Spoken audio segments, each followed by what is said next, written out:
La madrugada del 16 de septiembre de 1810, Miguel Hidalgo y un grupo de novohispanos descontentos se congregaban en la parroquia de Dolores, Guanajuato, para iniciar la Revolución de Independencia que duraría 11 años. Es bien sabido que al movimiento insurgente se sumaron indígenas, mestizos y criollos. Sin embargo, no fueron los únicos que luchaban por la ansiada libertad.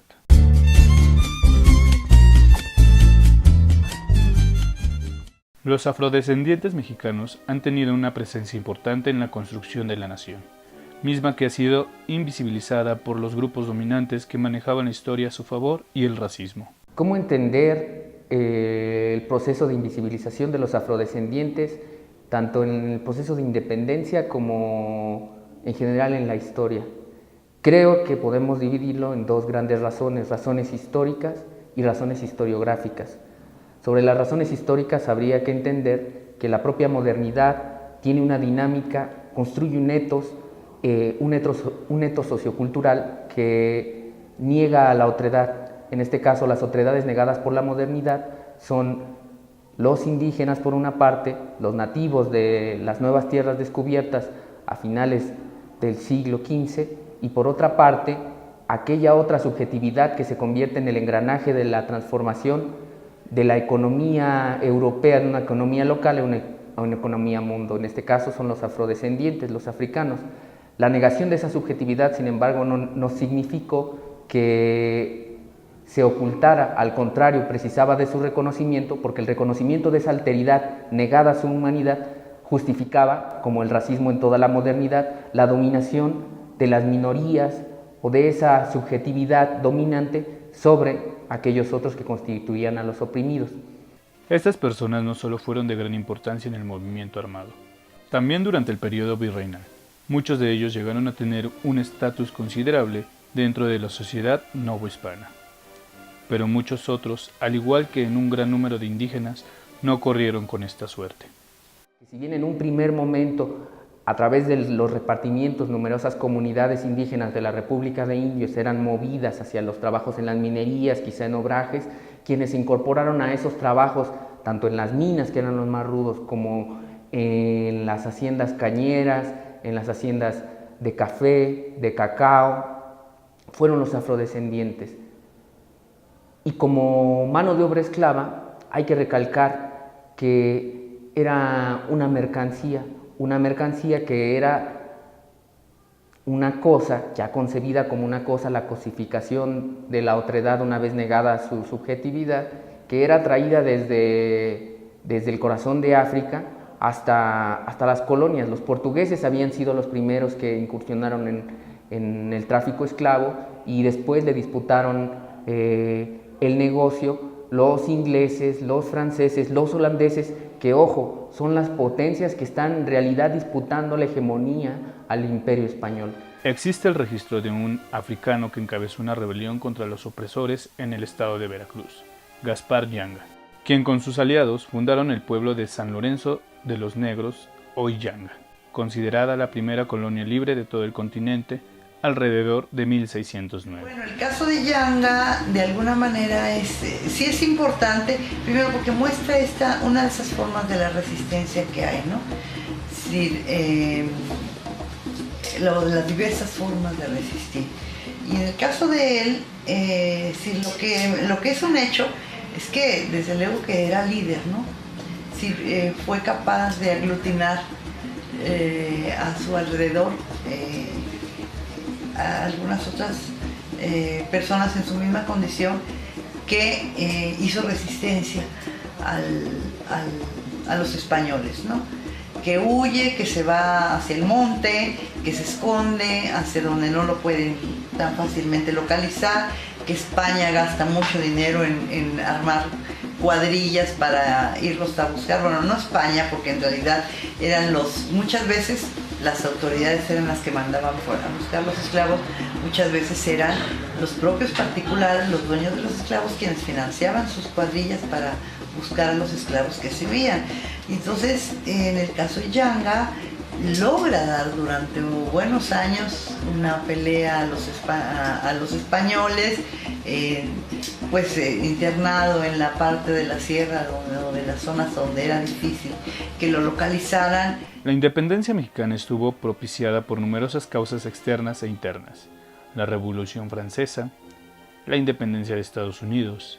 Las reformas borbónicas, entre otras cosas, provocaron que muchos criollos tuvieran la idea de buscar la independencia de su virreinato. Cuando comenzó el siglo XIX, la situación en Nueva España era complicada. Las actividades industriales, comerciales, mineras, favorecían a unos cuantos, mientras que el resto de la población pasaba por una crisis. La población en los primeros años del siglo XIX era de 6 millones, en donde la mayoría estaba conformada por indígenas, mientras que la otra parte contaba con criollos, mestizos y africanos. En 1810, la población de la Nueva España era aproximadamente de unos 6 millones. De esos 6 millones, el 60%, la gran mayoría, eran indígenas, el 20% eran españoles y el otro 20% estaba integrado por mulatos, toda la cantidad de mezclas, y africanos.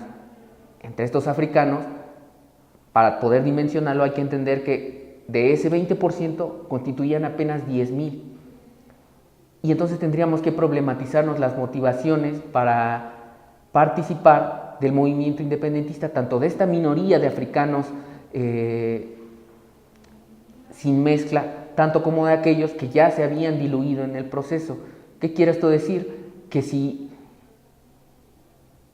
nosotros nos preguntamos por qué un esclavo individual no participaba del movimiento, fácilmente podríamos entender la relación que construye con el amo, las dificultades de participar a título individual en un proceso de insurrección armada como el que constituyó en 1810, a diferencia de todos aquellos que ya participaban de estructuras comunitarias al haberse integrado a la sociedad novohispana en los pueblos, en las haciendas. Los afrodescendientes se encontraban distribuidos en estados como Guerrero, Oaxaca y Veracruz, principalmente, lugares en donde sus situaciones eran distintas. Esto provocó que las diferentes poblaciones de estos habitantes tomaran posiciones variadas durante la Guerra de Independencia. En los sitios en donde había una esclavitud presente como Veracruz, se apoyaba a la causa insurgente, mientras que en lugares como Oaxaca y Guerrero, los afrodescendientes daban su ayuda a los realistas, esto debido a que formaban parte de las milicias. El caso más documentado sobre el apoyo afrodescendiente en la independencia ha sido la del mismo José María Morelos y Pavón, quien por años ha sido ocultado su verdadero origen, llegándolo a considerar incluso como indígena. Morelos nació en Michoacán. En su acta de bautismo aparece como hijo de españoles, pero en otros documentos se sabe que es un afrodescendiente, que, a petición de Miguel Hidalgo, se encargó de levantar la revuelta en la Tierra Caliente del Pacífico. Su ejército, conformado por mulatos y negros, llegó a tener una disciplina y estrategia militar efectiva. Pero este cura no fue el único personaje reconocido con raíces africanas. Vicente Guerrero, conocido por ser el último caudillo insurgente, descendía de una familia de arrieros y armeros afrodescendientes. Es muy poca la información que se da sobre los orígenes de este hombre.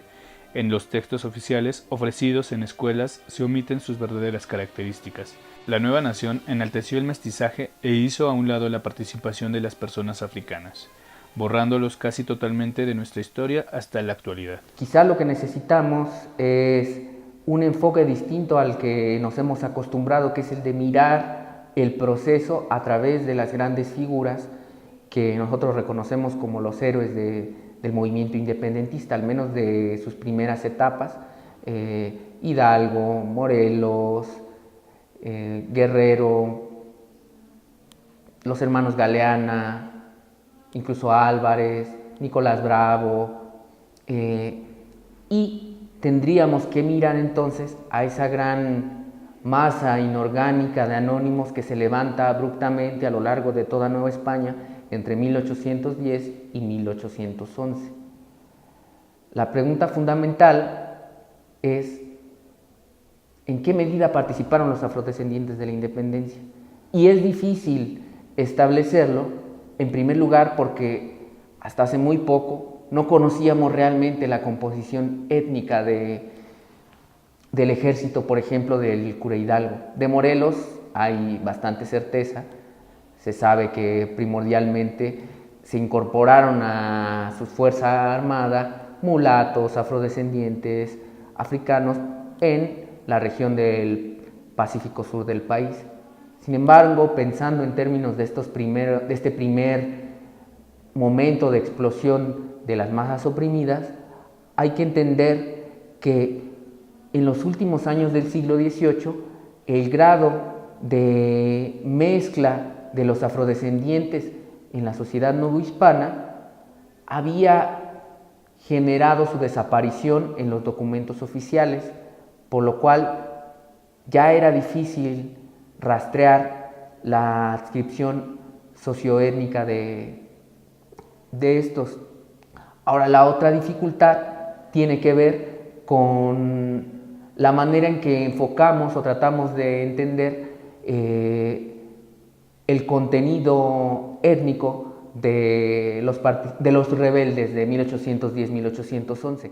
Miguel Hidalgo había expresado su necesidad por la abolición de la esclavitud, llegando a decretar la pena de muerte y confiscación de propiedades a quien no cumpliera su ley. El 6 de diciembre de 1810 surge el derecho de la abolición de la esclavitud emitido por el cura Hidalgo, representando un avance significativo en los derechos del hombre en México. Que todos los dueños de esclavos deberán darle la libertad, dentro del término de 10 días, so pena de muerte la que se le aplicará por transgresión de este artículo. Que cese para lo sucesivo la contribución de tributos respecto de las castas que lo pagaban y toda exacción que a los indios se les exija. Miguel Hidalgo, Generalísimo de América, por mandato de Su Alteza, licenciado Ignacio Rayón, secretario. La guerra fue ganada. México quedó libre de 300 años sumergidos en la colonia. Pero, ¿qué pasó con los afrodescendientes en el país independientes? Los negros son obligados a adoptar la cultura cristiana y, a diferencia de los indios, caen bajo la fanática jurisdicción de la Inquisición. Al finalizar la dominación colonial, la población negra y sus mezclas forman un grupo racial visible pero completamente absorbido por la sociedad dominante y donde se ha reducido la influencia cultural africana. Dentro del imaginario de la nación mexicana, creado a raíz de la Guerra de Independencia y sobre todo con la Reforma Liberal de 1857, se creó un mito sobre la nacionalidad mexicana, ¿no? Sobre nuestro Ulises criollo, como le llamaría Vasconcelos. El hecho de que los mexicanos creemos que somos simplemente producto de dos mundos, ¿no? El mundo español y el mundo indígena, ¿no? Como si se tratara además de dos mundos homogéneos, que no eran nada homogéneos. El parto de una nueva nación genera la construcción de un nuevo Estado en un proceso de larga duración que se va a fundamentar ya no en comunidades, sino en individuos reconocidos a partir de la categoría de ciudadano. Y el ciudadano ha evolucionado desde el siglo XIX hasta la actualidad, desde un ciudadano individual, al cual se le reconoce desde luego una igualdad de derechos, de participación política, pero que en un primer momento estaba restringida y que al mismo tiempo, al reconocer esa singularidad, esa individualidad, negaba las categorías étnicas como referentes identitarios, al menos en el ámbito político. Esto no significa que justamente esa ciudadanía tuviera la contradicción de afirmar la igualdad en lo político de los ciudadanos del nuevo Estado, pero en el fondo reproducir la desigualdad bajo los presupuestos subyacentes racistas, no solo para los indígenas, sino para los afrodescendientes, ya diluidos de manera muy importante en un proceso de mezcla y de mestizaje desde algunos siglos atrás, digamos 2, 3. Ya durante los últimos años del siglo XIX y la primera mitad del siglo XX, la idea de superioridad por parte de los mestizos estaba arraigada en gran parte de la población mexicana, que, para que el país pudiera avanzar, los habitantes debían reunir las características de las razas que componían a su historia, la herencia europea e indígena. El mestizo es el sujeto, la nueva etnia que va a coronar la homogeneización o el proceso de homogeneización que el Estado Nacional pretende. Eso va a suceder a lo largo del siglo XIX y para ese mestizo se van a tener que integrar los indígenas, se les va a condenar a la desaparición, lo mismo a los afrodescendientes, incluso no se les va a reconocer. Y por mucho tiempo, si bien se va a reconocer al indígena del pasado, al indígena prehispánico, al indígena concreto del presente, al pobre, al campesino, al trabajador rural, al mendigo de las ciudades, se le va a negar totalmente. Durante una buena parte después de la Revolución Mexicana del siglo XX, va a venir un proceso de enfrentamiento que va a negar la raíz afrodescendiente y se va a centrar en la discusión entre la raíz hispánica o la raíz indigenista de los mexicanos. Eso va a llevar a numerosos debates entre intelectuales, académicos, instituciones gubernamentales, que se va a resolver finalmente en el mestizaje y que va a ser roto a mediados del siglo XX por un proceso, diría yo, complejo de redescubrir las subjetividades negadas por la modernidad. ¿A qué me refiero? A finales de la década de los 40, 1948, Gonzalo Aguirre Beltrán publicará La población negra en México, que es el primer estudio que trata de recuperar la raíz afrodescendiente de nuestro país. En ese mismo periodo, si nosotros recordamos, también unos años más tarde, el propio Luis Villoro va a hacer un análisis, una crítica del indigenismo en México a lo largo de la historia y revelará el proceso de negación de la subjetividad indígena y vaticinará la necesidad de su retorno, al menos en términos de la conciencia, una conciencia para sí de los indígenas.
Soy coplero y te estoy cantando, porque nació en tu suelo la morenita que estoy amando.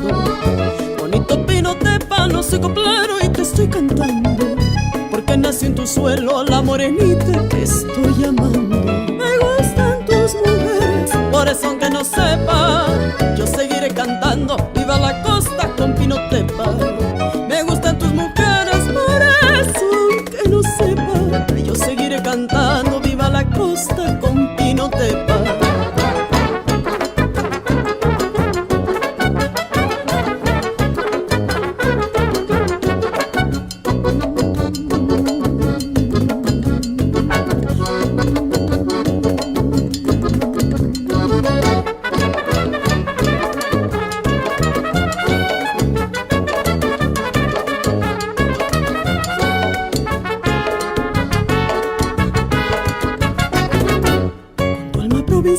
Eres sultana de Costa Chica, con tus verdes palmeras eres playera, eres bonita. Con tu alma provinciana eres sultana de Costa Chica, con tus verdes palmeras eres playera, eres bonita. Me gustan tus mujeres, por eso aunque no sepa, yo seguiré cantando, viva la costa con pino tepa. Me gustan tus mujeres, por eso aunque no sepa, yo seguiré cantando, viva la costa con pino tepa.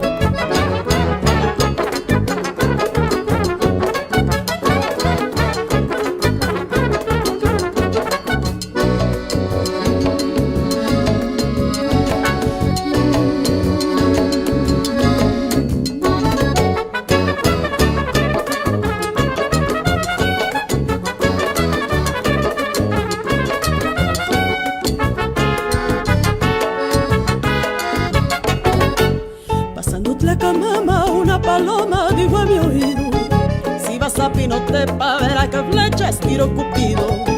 Pasando Tlacamama, una paloma dijo a mi oído, si vas a Pinotepa verás que flechas tiro Cupido.